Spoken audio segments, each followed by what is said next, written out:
ভাই গ্রাফটিং করতে কি কি লাগে? শুধুমাত্র এই কাগজ আর যে গাছের ভালো গাছের ডুগা যেগুলা হ্যাঁ। এগুলা হইলে। আচ্ছা, আমরা গাছটাকে একদম কি মাছ বরাবর কাটবো? না, মাছ বরাবর করতে এই একটা 4টা পাতা আছে, এই পাতা হ্যাঁ। উপরে কাটতে হবে। এখন অনেক গাছের তো পাতাই নাই নিচে দিয়ে, সেক্ষেত্রে তাহলে পাতা না থাকলেও হবে। আচ্ছা, তো রাজীব ভাই মাছ বরাবর কেটে নিল এটা। আচ্ছা, অনেকে হচ্ছে মাঝখান দিয়ে করে, এই যে আপনার ইয়েটা, এই কাটাটা, মাঝখানেও হয় আর সাইডে নিয়ম কি আসলে? গ্রাফটিং এর নিয়মটা কি? আসলে সাইডে দিলে বেশি হয় ভালো। আর এটাকে দুই সাইডেই? হ্যাঁ, এটা হচ্ছে ভালো 12 মাসি আম, দুই সাইড। এটা জাতটা কি? এটা হচ্ছে 12 মাসি কাটিমন। 12 মাসি কাটিমন। আর আমরা যেটার মধ্যে লাগানো হচ্ছে সেটা তো দেশি। হ্যাঁ, সেটা। তাহলে সেক্ষেত্রে আমি যখন এই যে দেশি চারাটার মধ্যে গ্রাফটিং এর চারাটা যখন আমি লাগাচ্ছি, হ্যাঁ, তখন তো এটা এই 12 মাসি কাটিমন হয়ে যাবে কয়েকদিন পরেই। 12 মাসি কাটিমন হবে।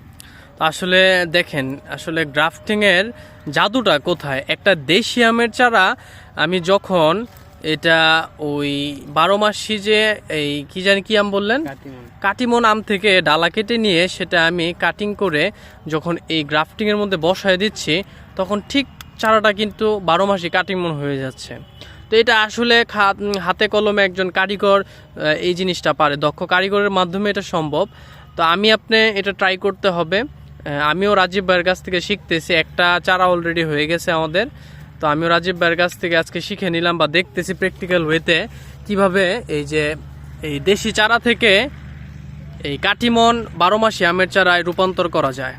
তো আসলে এটা এক ধরনের জাদু, আমার কাছে আসলে জাদু মনে হয় যে কি সুন্দর করে নিখুঁতভাবে এই জিনিসটা কাটা হচ্ছে। কাটার পরে আমাদের আগে থেকে ছেটে নেওয়া যে ডাল ছিল সেই ডালটাও খুব সুন্দরভাবে কাটা হচ্ছে। আচ্ছা রাজীব ভাই, অনেকে তো আপনার এই যে চারা মনে করেন গ্রাফটিং করে কিন্তু তাদের চারা হয় না, এটার পিছনে কারণ কি? এটা দেখা গেছে মনে করেন ধরেন এটা অনেক সময় ডুগা যদি সমস্যা থাকে তাহলে মাইর যায়। মানে আমি যখন একটা গাছ থেকে ডুগা কাটমু, ওই ডুগাটা কাটার সাথে সাথে আধা ঘন্টা 1 ঘন্টা ভিতরে যদি লাগাইতে পারি, হ্যাঁ হ্যাঁ হ্যাঁ, একটা হয়। আর যদি ওই ডুগাটা তো আবার সুস্থ ডুগা নেওয়া লাগবে। সুস্থ ডুগা। যদি ডালটা যদি ভালো না থাকে সেক্ষেত্রে তো ওই ডাল থেকে আমার চারা হওয়ার কোনো সম্ভাবনা নেই। আপনি যে টেপটা দিয়ে পেঁচাইতেছেন এটার কি বলে? এটারে আমরা শুধু কাগজটা এটা নিজেরা টেপ বানায় লইলাম আর কি, কাগজ দিয়ে। আচ্ছা, এটা আমরা পলিথিন। হুম, পলিথিন অনেকে তো আপনার এই যে এই চারা করার জন্য যে টেপ পাওয়া যায় ওইটা ইউজ করে। এটাও চলে, আবার এটাও চলে। আচ্ছা, ভালো কোনটা? কোনো এক সমান নয়, যে আচ্ছা, যেটা করতে পারে। তাই না?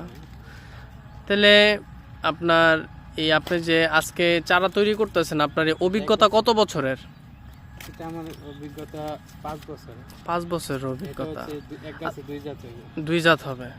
এক গাছে 2 জাত হবে? এক গাছে 2 জাত হইবে। তার মানে হচ্ছে এখানে 2টা ডালা আছে সেজন্য হুম, আপনি এখানে একটা ব্ল্যাক স্টোন দিবেন? হ্যাঁ, একটা ব্ল্যাক স্টোন আর একটা মানে আসলে কি চমৎকার বিষয়। দেখেন যে আসলে একই গাছ, যেটা হচ্ছে দেশি গাছ, যেখানে হচ্ছে 2 ধরনের ডাল আমার গ্রাফটিং করার ফলে সেটা একই গাছে 2 ধরনের আম আসবে, এরকম কিছু। হুম, মানে আসলে এই বিষয়টা কতটা চমৎকার হলে আমরা বুঝতে পারি যে একই গাছে 2 ধরনের এই গ্রাফটিং করা হচ্ছে, যেটাকে মাল্টি গ্রাফটিং বলে, তাই না? এটা হচ্ছে মাল্টি গ্রাফটিং। তো আসলে দর্শক দেখেন যে আসলে কি সুন্দর এখানে রাজীব ভাই গ্রাফটিং করতেছে। আচ্ছা রাজীব ভাই, আপনার এই যে চারাগুলা গ্রাফটিং করার পরবর্তীতে, হ্যাঁ, আপনার যত্নর বিষয়টা কিরকম আসে, কিরকম যত্ন নেওয়া লাগবে? যে যত্ন না নিলে গাছগুলা গ্রাফটিং করছি ওই গ্রাফটিং গুলা টিকবে না, তো এটা যত্নটা কি? না, এটা শুধু শেডের ভিতরে রাখতে হবে আর কি, যাতে বৃষ্টি ক্ষতি না হয়। আচ্ছা, মানে বৃষ্টিতে ওই যে জায়গায় গ্রাফটিং করছেন ওই জায়গায় বৃষ্টির পানি পড়ে যাতে ক্ষতি না করে। কইরা ক্ষতি হইব না, বেশি বৃষ্টি পড়লে ক্ষতি হয়ে যায়, সারা ক্ষতি হয়ে যায়। এমনিতে কোনো এই আপনার মাটির মানে যেই চারাটা মনে করেন ব্যাগের মধ্যে আছে, এই ব্যাগের মধ্যে কি কোনো ধরনের সার বা দেখা গেছে কোনো গোবর কিছু কি দেওয়া লাগবে? কিছু দেওয়া লাগবে। কিছু দেওয়া লাগবে না? এটা কতদিন সময় লাগবে এটা হইতে? এটা হইলে 8 দিন। 8 দিনের মাথায় হয়ে যাবে না? 8 দিন। তা আমরা আবারও 8 দিন পরে একটা ভিডিও নিয়ে আসবো সবার সামনে, যে 8 দিন পরে যে আসলে চারাটা কি রূপে আসছে আর কি। তো 3টার মতো অলরেডি হয়ে গেছে, আমরা অনেকগুলা এই চারাই করব। তো আজকের মতো বিদায় নিচ্ছি, ধন্যবাদ আপনাদের সবাইকে।